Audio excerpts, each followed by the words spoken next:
존경받는 나라 운동에 관심 있는 분은 예배를 마치고 식사하고 1시부터 2층 장로 쉼터에 우리 목사님이 이런 이야기들을 듣고 할 거니까 관심 가져주시길 바라고, 제가 기도 제목을 하나 주어야 되겠는데, 자, 우리나라가 지금 실제로 큰 위기입니다. 제가 볼 때는 나라가 계속 잘 사는 나라는 없거든요. 여러분, 중국도 명나라, 청나라, 원나라, 송나라 다 갔다가 망했다, 갔다가 망했다, 이렇게 지금 되고 있잖아요. 저 러시아도 마찬가지입니다. 러시아 제국이 그렇게 잘 살다가도 공산주의가 들어와서 망했다가 찌릿되는 거고, 모든 제국도 나라도. 근데 저는 지금 어떤 생각을 가지고 있는가 하면은, 지금 우리 대한민국은 가장 꼭지점에 와 있을 수 있다. 지금이 가장 자유롭고, 지금이 가장 경제적으로 낮고, 여기서 수직 낙하해 가지고 쿠바나 필리핀이나 캄보디아나 저리 갈 수가 있는 겁니다. 필리핀도 우리 아시아에서 두 번째로 잘 살았잖아요. 우리나라가 어렵다고 6.25도 도와주지만 장충 체육관까지 다 지어주고, 이런 나라가 지금은 신발도 못 신고 다니는 아이들이 얼마나 많습니다. 그러니까 우리가 잘 산다고 계속 잘 사는 게 아니고, 자유가 있다고 계속 있는 게 아닙니다. 지금 저는 이 자유 대한민국이 어떤 꼭지점에 와 있어서 이제는 더 이상 나아가지 못하고, 기적적으로 세계 200개가 넘는 나라 중에서 10위권에 올라가는 기적이잖아요. 그 6.25 전쟁에서 폐허가 된 나라, 그런 나라를 이승만이 한미 상호 방위 조약을 맺어서 정말 이승만이 말한 것처럼 100년은 우리가 보장이 될 거다 이랬는데, 이 100년 못 되어서 나라가 망할 수도 있습니다. 여러분, 정교조 했던 사람이 교육부 장관으로 지명이 되고, 노동운동했던 민노총이 노동부 장관이 되고, 정과를 가진 사람들이 수두룩하게 내각에 들어가고, 의지 아래 여러분, 이 나라가 어떻게 될 거냐. 정말 이런 우리들까지도 위기를 느끼는 것은 부총리, 경제부총리라고 하는 사람이 이런 가장 기본적인 이런 코스피, 코스닥, PBR 이런 것도 모르고 있단 말이에요. 우리나라 주식은 코스닥과 코스피는, 코스피가 1,500이 기준인데 15년, 20년 지났는데 지금 3,000입니다. 한 배 올랐어요, 한 배. 코스닥은 15년, 1,000이 기준인데 지금 800으로 내려왔어요. 10년, 15년 지나도 올라가는 게 내려가는 거예요. 이런 정책을 펴면서 대주주 50억을 10억으로 내리고, 이거는 외국 기업들이 다 떠나가고 이제 한국의 모든 경제를 망치는 거고, 노랑봉투법 이런 게 지금 어제 통과되려고 막 했는데 한지 안 했는지 제가 모르겠는데, 이런 것들이 통과되면은 한국의 기업은 살아날 수가 없습니다. 한국의 기업이 살아날 수가 없으면은 그 밑에서 취직을 해서 살아가는 사람, 청년들, 사람들 누가 있습니까? 전부 다 기업은 외국으로 다 옮길 겁니다. 하청, 재하청 이런 기업들도 전부 다 원청 기업하고 투쟁을 하고 노사 협상을 하려고 하면은 자동차 하나 만드는데 부속이 몇만 개가 들어가는데, 그 부속 만드는 한 회사마다 현대자동차하고 파업을 해서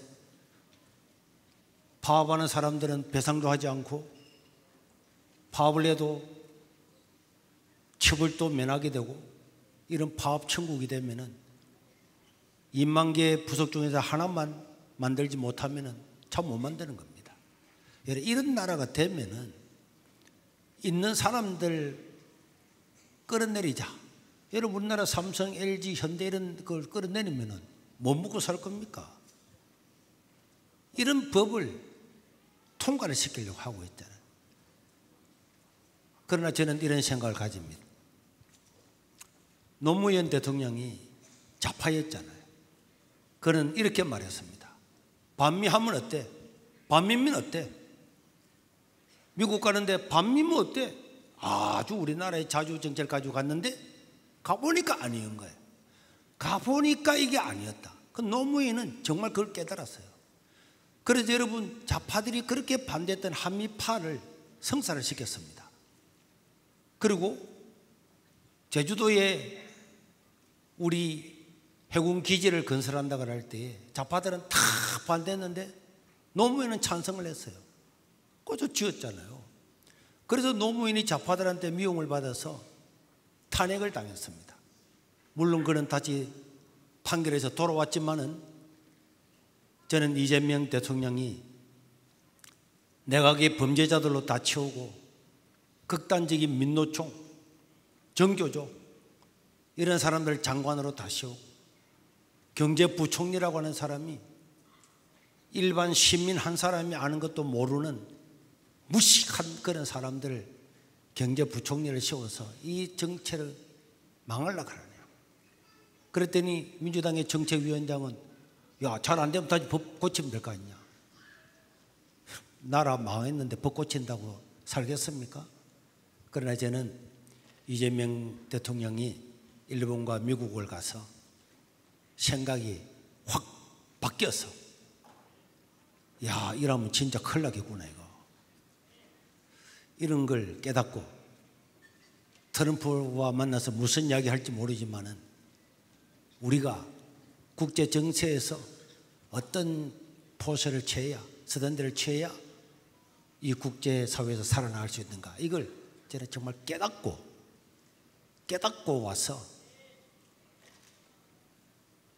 정말 잘못된 사람이지만은 그래도 국가와 민족을 위해서, 우리 국민들을 위해서 자기가 있는 권한을 가지고 그래도 국가가 잘 되는데 사용되기를 저는 진심으로 바랍니다. 깨닫지 못하고 이대로 나가면요, 대한민국이 망하는 것은 맹약관화합니다. 불을 보듯이 뻔하거든요. 그래서 이런 일본과 또 그래도 일본과 맺은 협력들은 지속하겠다. 이건 좋은 신호잖아요. 미국에 가서도 야, 이게 반미가 아니구나 이거.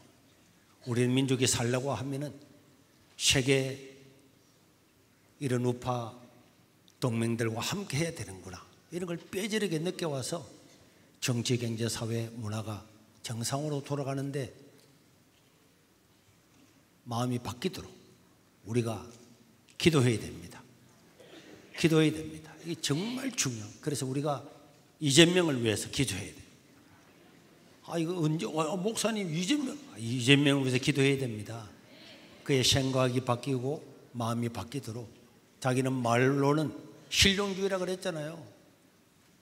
이 세계 정세에 대한 눈이 떠져서 돌아오도록. 그렇게 하지 않으면은 우리나라는 이 꼭지점에서 망할 거다. 그러나 이 꼭지점에서 망하는 것이 아니고 더 나은 세계로 나가고 세계 2위의 선교대국, 세계에서 두 번째로 많은 선교사를 보내고 두 번째로 많은 물질을 보내는 대한민국이 더 많은 이런 세계적인 역할을 하고, 또 목사님이 주창했던 이런 나눔 운동을 통해서 약한 나라도 도울 수 있는 이런 일이 지속될 수 있도록 기도해야 될 줄로 믿습니다. 자, 우리가 원래는 1분만 기도하는데 오늘은 이 나라와 이재명을 위해서 1분 30초 동안 진심으로 기도해야 됩니다. 나라의 운명이 달려있습니다. 이 나라를 살려달라고, 대통령의 마음을 바꿔달라고, 이 나라에 하나님의 말씀이 풍성하게 되게 해달라고 우리 주여 한 부르고 1분만 기도하겠습니다. 주여! 자비로우신 우리 하나님 아버지, 이 나라를 버리지 마시고 하나님 하나님 아버지여 기도로 세워진 나라입니다. 우리 하나님 아버지여 목숨 바쳐 복음 전하는 선교사들로, 또 하나님 자유민주주의를 신봉하고 믿었던 믿음의 종 이성만, 또 국민들이 먹고 살기 위해서 모든 일을 다했던 박정희처럼 그런 분들 때문에 이 나라가 이런 자유민주주의 국가, 경제대국이 되어서 전 세계에 복음을 전하는 나라가 되었습니다. 그런데 이제 이 나라가 위기 가운데 있습니다. 하나님 아버지여, 이재명을 기억하여 주셔서 그의 생각이 바뀌고 마음이 바뀌고 정책이 바뀌고 세계에 대한 눈을 뜨고 돌아오는 시간이 되게 도와주시옵소서. 우리 하나님 아버지여, 사람의 마음을 감동하시고 감화하신 하나님, 마음을 바꾸신 하나님, 우리 하나님께서 나부갓네살 같은 교만한 왕도 하나님 아버지여 짐승 같은 삶을 살고 하나님을 찬양한 왕이 되었던 것처럼 달라지고 변화되는 이 나라가 되게 도와주시고 대통령이 되도록 도와주시고 우리 자유 대한민국이 계속적으로 복음을 전할 수 있도록 도와주시옵소서. 이재명의 이 모든 일본과 미국 방문을 통하여 그의 생각이 달라지고 철학이 달라지고 마음이 달라지고 또 그의 생각이 달라지는 기회가 되도록 도와주시고, 우리 하나님 아버지여, 이 자유 대한민국을 불쌍히 여겨주시고 북한 농부들을 불쌍히 여겨주시고 하나님 아버지여, 전 세계에 나서 복음 전하는 모든 선교사들과 그들의 사역을 축복하여 주시옵소서.